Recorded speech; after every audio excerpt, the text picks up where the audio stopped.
प्रश्न, एक त्रिभुज की भुजाओं का अनुपात 12:17:25 है और उसका परिमाप 540 सेंटीमीटर है। इस त्रिभुज का क्षेत्रफल ज्ञात कीजिए। इस प्रश्न में हमें एक ऐसे त्रिभुज का क्षेत्रफल ज्ञात करना है जिसकी तीनों भुजाओं का अनुपात और परिमाप दिया हुआ है। इस प्रश्न को हल करने के लिए हम सबसे पहले इस त्रिभुज की जो तीनों भुजाएं हैं उनको ज्ञात करेंगे। उसके बाद एस का मान निकालेंगे, फिर हीरोन का सूत्र लगाकर त्रिभुज का क्षेत्रफल ज्ञात करेंगे। इस प्रश्न को हल करने के लिए हम लिखेंगे हल, माना कि। उसके बाद में लिखेंगे चूंकि यहाँ पर इस त्रिभुज की तीनों भुजाओं का अनुपात दिया है तो इस त्रिभुज की तीनों भुजाओं को हम मानेंगे। कैसे मानेंगे? तीनों भुजाएं ए, बी और सी को जो अनुपात दिया है, क्या दिया है? 12, 17 और 25, इसके साथ में x लगाकर इसको मानेंगे। तो a बराबर 12x, b बराबर 17x और c बराबर 25x हो जाएगा। चूंकि इसका परिमाप सेंटीमीटर में दिया है तो इसकी भुजाएं भी सेंटीमीटर में होगी, तो हम यहाँ पर सेंटीमीटर लिख लेंगे। इस तरह से a बराबर 12x हमने मान लिया, b बराबर 17x मान लिया और c बराबर 25x सेंटीमीटर हमने मान लिया है। तथा हमको दिया है त्रिभुज का परिमाप बराबर 540 सेंटीमीटर, जिसको हमने लिख लिया है, और त्रिभुज का परिमाप होता है उसकी तीनों भुजाओं का योग। तो त्रिभुज की तीनों भुजाओं का योग लिख देंगे हम यहाँ पर। ये त्रिभुज के परिमाप का सूत्र होता है, ये हमने लिख दिया। अब इधर 540 चल रहा है। आगे ए, बी और सी का मान हम यहाँ पर रख देंगे। ए का मान कितना है हमारे पास में? 12x, तो यहाँ हम रख देंगे 12x। बी का मान कितना है? 17x। सी का मान कितना है? 25x। इन तीनों को हमने रख दिया बराबर 540। आगे अब हम इसको क्या करेंगे? इसको जोड़ देंगे। 12x, 17x और 25x को जोड़ेंगे तो कितना आ जाएगा? 54x बराबर इधर कितना है? 540। अब हमें x का मान निकालना है तो हम इस 54 को बटे में लाएंगे, तो x बराबर 540 बटे 54। अब 540 को 54 से भाग लगाएंगे तो कितना आएगा? 10 आ जाएगा। इस तरह से x बराबर कितना आ जाएगा? 10। अब हम इस x के मान को a, b और c में रखेंगे तो a, b, c का मान मिल जाएगा। तो a बराबर हमारे पास में कितना है? 12x है, तो x की जगह पर हम कितना रख देंगे? 10 रखेंगे। तो 12 गुणित 10 कितना हो जाएगा? ये 120 सेंटीमीटर।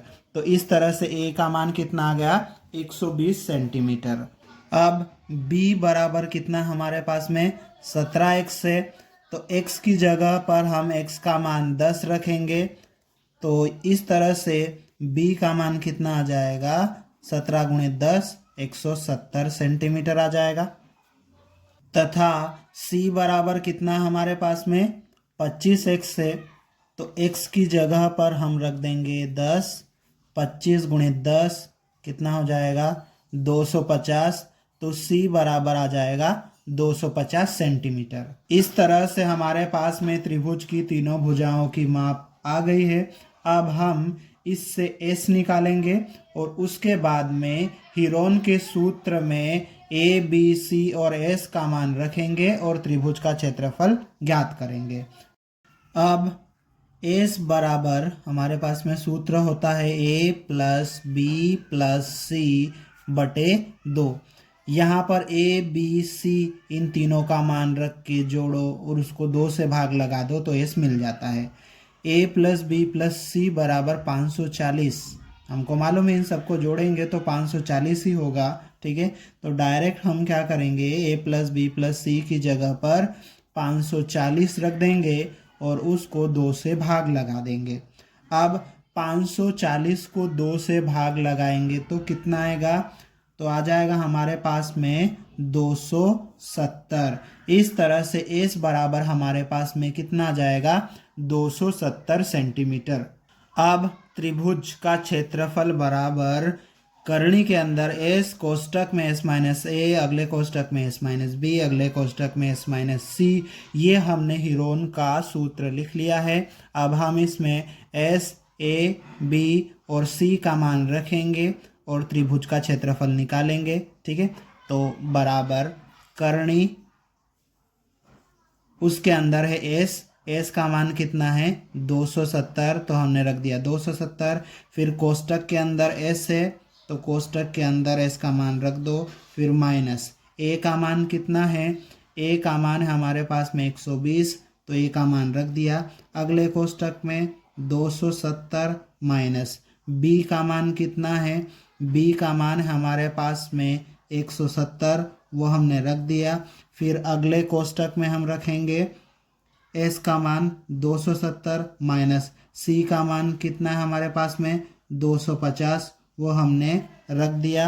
अब आगे इसको हल करेंगे करने के अंदर, यह आ जाएगा 270, फिर गुणित 270 में से 120 घटाएंगे तो कितना आएगा? 150, गुणित 270 में से 170 घटाएंगे तो कितना आ जाएगा? 100, गुणित 270 में से 250 घटाएंगे तो कितना आ जाएगा? 20। अब इसको आगे और हल कर लेते हैं। तो बराबर का चिन्ह हमने लगा दिया, इसको हम थोड़ा सा तोड़ लेते हैं। किस तरह से तोड़ते हैं? पहले इसको लिख लेते हैं 27 गुणित 10, इसको लिख लेते हैं 15 गुणित 10, इसको लिख लेते हैं 10 गुणित 10 और 20 को लिख लेते हैं 2 गुणित 10। अब आगे क्या करते हैं अपन? ये जो 10 है हमारे पास में, इन 10 को पहले लिख लेते हैं, एक ये रहा और एक ये रहा, इन दोनों को आगे लिख लेते हैं। ठीक है, एक ये 10 और एक ये 10, इन दोनों का आगे लिख लेते हैं। 10 गुणित 10, इन दोनों का जोड़ा बन गया, इन दोनों का जोड़ा बन गया। अब हमको क्या करना है? इन सबको तोड़ लेना है। तो पहले क्या कर लेते हैं? हम 27 को तोड़ लेते हैं। तो 27 को तोड़ेंगे तो किस तरह से टूटेगा? ये 3 गुणित 3 गुणित 3, ये 27 हो जाएगा। ठीक है, उसके बाद में अब हम क्या करते हैं? 15 को तोड़ लेते हैं। तो 15 को कैसे तोड़ेंगे? 3 गुणित 5। ठीक है, अब उसके बाद में ये 15 टूट गया। अब उसके बाद में ये 10 को तोड़ लेते हैं। तो इसको कैसे तोड़ेंगे? 5 गुणित 2। ठीक, उसके बाद में क्या बचा? ये 2, इसको लिख लेते हैं।